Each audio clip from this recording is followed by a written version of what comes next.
Perkenalkan, nama saya Hengki Kurniawan dari kelas 3A dengan NIM B0404240023. Di sini saya akan menjelaskan nama komponen Toyota tipe 5A FE. Dan yang ke satu ini adalah alternator menghasilkan energi listrik untuk mengisi dan menyuplai kebutuhan kelistrikan saat mesin berjalan. Dan yang kedua, motor starter mengubah energi listrik menjadi energi gerak untuk memutar poros engkol saat mesin dihidupkan. Dan yang ketiga, koil pengapian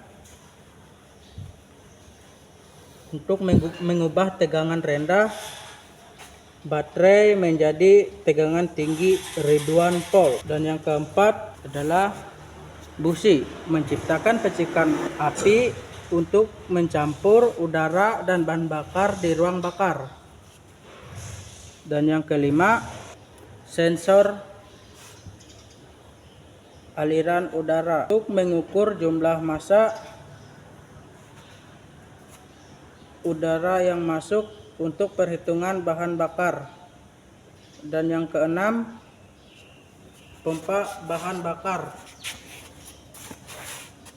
atau fuel pump mengalirkan bahan bakar dari tangki ke sistem injeksi dengan tekanan tinggi. Dan yang ketujuh, saluran masuk intake manifold mendistribusikan udara atau campuran udara bahan bakar ke setiap silinder.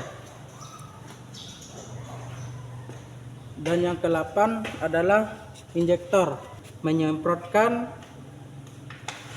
bahan bakar yang terukur ke intake manifold atau langsung ke silinder. Yang ke-9 adalah throttle body mengontrol jumlah udara yang masuk ke intake manifold. Dan yang ke-10 adalah kipas dingin atau coil fan menarik udara melewati sirip radiator untuk mempercepat pendinginan.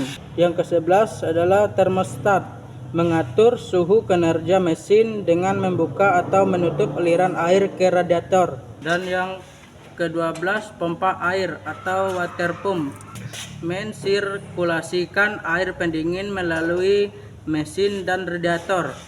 Dan yang ke-13 adalah radiator untuk mendinginkan air pendingin dengan membuang panas ke udara luar. Ke-16 bak oli untuk menabung oli mesin. Habis itu. Dan yang ke-17 adalah pompa oli atau oil pump mengisap oli dari bak oli dan mensirkulasikannya ke seluruh komponen mesin.